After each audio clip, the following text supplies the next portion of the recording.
పక్కన పెట్టేసి తిరిగి మనల్ని చేరుకోవడానికి, ఆయన ప్రేమ మనకు అందించడానికి, ఆ నరకము తప్పించడానికి, మరి నేను దేవుడను మీకు తండ్రిని అని రుజువుపరచుకోవడానికి తిరిగి మనకు దేవుడు ఈ భూమి మీదకి వచ్చి గొప్ప రక్షణ భాగ్యం మనకు అనుగ్రహించడానికి వచ్చిన భూమి మీదకి. ఆయన ప్రేమ ఉన్నాడు. ఎందుకు ఆ మాట చెప్తున్నాడు? ఆయన దేవుని రొమ్మున ఆనుకున్న భక్తుడంట. దేవుడు ప్రేమ ఉన్నాడు అని రుచి చూసి చెప్పినట్టుగా మరి అక్కడ మొదటి వచనంలో మొదటి అధ్యాయంలో మొదటి వచనం నుంచి మనం 4 వచనాలు చదువుకుందాం. మొదటి యోహానుని. జీవవాక్యమును గురించి ఆది నుండి ఏది ఉండెనో, మేము ఏది వింటిమో, కనులారా ఏది చూచితిమో, ఏది నిదానించి కనుగొంటిమో, మా చేతులు దేని తాకి చూచెనో అది మీకు తెలియజేయుచున్నాము. ఆ జీవము ప్రత్యక్షమయ్యను, తండ్రి యొద్ద నుండి మాకు ప్రత్యక్షమైన ఆ నిత్య జీవమును మేము చూచి ఆ జీవమును గురించి సాక్ష్యం ఇచ్చుచు దాన్ని మీకు తెలియపరచుచున్నాము. మాతో కూడా మీకును సహవాసము కలుగునట్లు మేము చూచిన దానిని వినిన దాన్ని మీకు తెలియజేయుచున్నాము. మన సహవాసం అయితే తండ్రితో కూడాను ఆయన కుమారుడైన యేసుక్రీస్తుతో కూడాను ఉన్నది.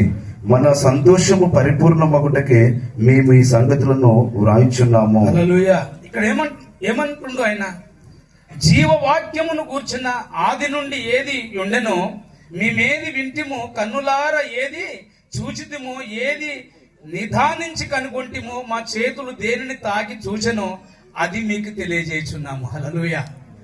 దేవునితో, ప్రభువైన యేసుక్రీస్తు దేవునితో వాళ్ళు నడిచిరు. వాళ్ళు ఆయన అద్భుతాలు, ఆశ్చర్యమైన కార్యాలు, మనిషిని ప్రేమించడం, మనిషి దగ్గరికి వెళ్ళి మరి 12 సంవత్సరాల రక్తస్రావము కలిగిన స్త్రీ లేవలేదు, నడవలేదు, భూమి మీద డేకడము తప్ప నడవలేదు, ఇంకొకరు సహాయము చేయలేరు. కానీ ఆ ప్రాంతానికి వెళ్ళాడు దేవుడు. అక్కడ బైబిల్లో చూస్తే చూడండి, దేవుడు చనిపోయిన యొక్క విధవరాలి కుమారుని పాడిన పోయి ముట్టిండు. కుమారుడు ఒక్కడైన కుమారుని దేవుడు లేపిండు. చూస్తే పక్షపాతం ఉన్న వాడిని దేవుడు బాగు చేసిండు. కుష్ఠ రోగులను దేవుడు బాగు చేసిండు దేవుడు. మరి ఇంకా ఎన్నో అద్భుతాలు, కుంటి వాళ్ళు గంతులేసినట్టు చూడండి, వారి దగ్గరికి వెళ్ళి దేవుడు పరామర్శించిండు దేవుడు. అంతేకాదు వారు ఉన్న బంధకాల నుంచి దేవుడు వారిని విడిపించిండు దేవుడు. మరి ఎన్నో అద్భుతాలు దేవుడు జరిగించండి ఈ భూమి మీద. 33.5 సంవత్సరాలు ఆయన ఈ భూమి మీద ఉన్నప్పుడు చూడండి, ఇక్కడ ఆ ప్రేమను తెలుసుకొని చూసిన సత్యం అంటే ప్రభుని యేసుక్రీస్తు దేవుడు ఏ విధంగా సిలువ వేయబడ్డాడు, ఏ విధంగా రక్తం కార్చి, ఏ విధంగా చనిపోయి, ఏ విధంగా సమాధిని గెలిచి మృతిని గెలిచి లేచిండో ఆ యొక్క రుచి చూసి, దేవుని యొక్క రుచి చూసిన వాళ్ళు. కాబట్టి ప్రభుని యేసుక్రీస్తు పునరుద్ధానము గురించి వాళ్ళు ప్రకటించడంలో సందేహపడలేదంట. అంతేకాదు వారు వెనుకడుగేయలేదు. ఎలాంటి పరిస్థితులనైనా అధిగమించి దేవుని కొరకు ముందుకు సాగినట్టు పరిశుద్ధ గ్రంథములు మనము ధ్యానిస్తూ ఉంటాం. మరి అదే విధంగా మరి దేన్ని చూసినాయో నిదానించి మేము దేని కనుగొంటిమో, దేని తాకినమో అదే మీకు మాట్లాడుతున్నాము. ఎవరు అనంటే బ్రతికున్న దేవుడు ఆయన, సజీవుడు ఆయన, మాట్లాడే దేవుడు ఆయన, పిలిస్తే పలికే దేవుడు ఆయన. మరి అందుకని మరి ఏమంటుండే ఇక్కడ చూడండి, యాకోబు రాసిన పత్రికలో 4వ అధ్యాయము 8వ వచనం. దేవుని యొద్దకు రండి, అప్పుడు ఆయన మీ యొద్దకు వచ్చును. పాపులారా మీ చేతులను శుభ్రము చేసుకునుడి, దివ్య మనస్కులారా మీ హృదయములను పరిశుద్ధపరచుకునుడి. చాలు. ఇక్కడ ఏమంటుండు, దేవుని యొద్దకు మనం వస్తే మన యొద్దకు ఆయన వస్తాడంట. అందుకని దేవుని యొద్దకు మీరు రావాలి. మనము దేవుని యొద్దకు మనం వస్తే అంటే దేవుడు ప్రేమ స్వరూపి, దేవుడు మాట్లాడతాడు, దేవుడు మనతో మాట్లాడతాడు. అందుకని 5వ అధ్యాయం 8వ వచనంలో కూడా ఒక మాట చూడండి ఒకసారి. ప్రభువు రాక సమీపించుచున్నది గనుక మీరు ఓపిక కలిగి ఉండుడి, మీ హృదయములను స్థిరపరచుకొనుడి. సహోదరులరా, మీరు తీర్పు పొందకుండా నిమిత్తము ఒకరి మీద నొకడు సనగకుడి, ఇదిగో న్యాయాధిపతి వాకిట నిలిచి ఉన్నాడు. ఇక్కడ దేవుని యొక్క రాకడ, ఆయన భూమి మీదకి వచ్చిండు, మళ్ళీ తిరిగి పరలోకానికి ఆహ్వానమైపోయి యోహాను సువార్త 14వ అధ్యాయంలో మొదటి వచనం నుంచి ఏమంటాడు, మీ హృదయములను కలవరపడనీయకుడి, వెరవనీయకుడి అన్నాడు. ఎందుకు? నా తండ్రి ఇంట అనేక నివాసాలు ఉన్నాయి, లేనిచో మీతో చెప్తానన్నాడు ఆయన. నేను వెళ్ళకపోతే మీరు రాలేరు అన్నాడు. మరి పరలోకమును సింహాసనాసీనుడు ఆయన పరలోకం పోయిన తర్వాత ఈ భూమి మీద మరి తనతో పాటు ఉన్న 12 మందిలో ఇస్కరియోతు యూదా యేసు ప్రభు నమ్ముకున్నాడు కదా 30 వెండి నాణాలకు. అమ్ముకున్న తర్వాత ఆ 11 మంది దేవునితో నడిచిన తర్వాత ఆయన ఆరోహణమైపోతున్నప్పుడు మరి ఏమన్నాడు, మా పరిస్థితి ఏంటి ప్రభు అని అడిగినప్పుడు దేవుడు ఏమన్నాడు, మీకు సత్య స్వరూపి అయిన ఆత్మను మీకు అనుగ్రహిస్తాను అన్నాడు. ధైర్యం, మీరేం భయపడద్దు, మీతో ఉంటా సదాకాలం అన్నాడు, యుగ సమాప్తి వరకు మీతో ఉంటానడు అని ఏమన్నాడు. ఆ సత్య స్వరూపి అయిన ఆత్మ మీలో వచ్చినప్పుడు మీరు సర్వ సత్యములోనికి నడిపించబడతారు అన్నాడు. చూడండి, ఇక్కడ దేవుని యొక్క మళ్ళీ గొర్రె పిల్లలాగా వచ్చిన దేవుడు మరి ఎట్లా వస్తాడంట, మధ్యాకాశంలో గర్జుంచి సింహం వలె వస్తాడంట. దేవుని రాకడ ఇక్కడ అంటుండే, ఇక్కడ ఏమని యాకోబు అక్కడ అదే అంటుండు, ఏమని ప్రభువు రాకడ సమీపించుచున్నది కనుక మీరు ఓపిక కలిగి ఉండి మీ హృదయములను స్థిరపరచుకోవాలి.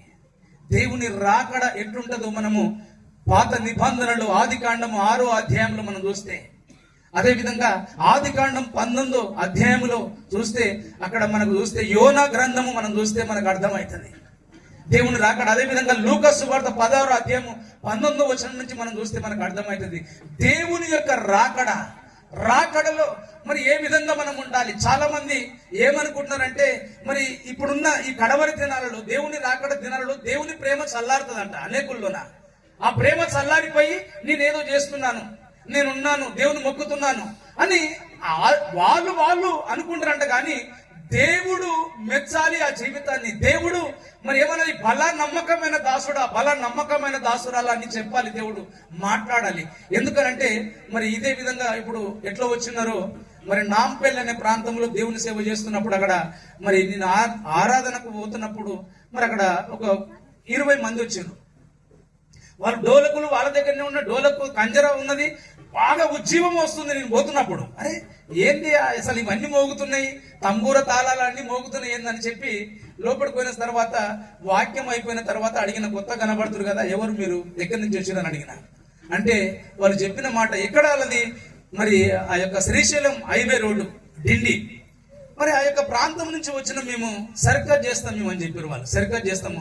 ఆ తర్వాత కొంతమంది కూలి పనికి, కొంతమంది పత్తి ఏరడానికి, మరి అట్లా వచ్చిన తర్వాత వాళ్ళతో మాట్లాడి వారందరికి భోజనాలు పెట్టిపించిన తర్వాత ఇప్పుడు అన్నగిట్ట మీరుగిట్ట ఇట్లా భోజనాలు ఏర్పాటు చేసారు. భోజనాలు ఏర్పాటు అయిన తర్వాత తిన్న తర్వాత వారితో మాట్లాడిన, ప్రార్థనకు వస్తే చెప్పిన, ఎట్లా మీరు దేవుని నమ్ముకున్నారా, దేవుని కలిగి ఉన్నారా, రక్షణ పొందుకున్నారా అని అంటే వాళ్ళు చెప్పారు, అయ్యా యేసు ప్రభు గురించి మాకు సువార్త ప్రకటించబడ్డది, మేము ఒక చిన్న అంటే ఏమంటారు ఆ మీద బొంతలు అంటారు కదా, బొంతలు కవర్లు కప్పుకొని ఊర్లలో మేము గుడిసెలు వేసుకుంటాం, తర్వాత పనికి వెళ్తాం, అది అయిపోయిన తర్వాత మళ్ళీ మా ఇంటికి వెళ్తాం. అయితే మాకు దేవుని గురించి మాకు చెప్పిన తర్వాత మరి మొదటిగా మా ప్రాంతంలో స్థలము కొనడానికి అంటే మేమందరం ఒక 10 మంది బాప్తిసం తీసుకున్నాం. తర్వాత 20 మంది, మాకు ఎండ్లు లేవు, స్థలాలు లేవు.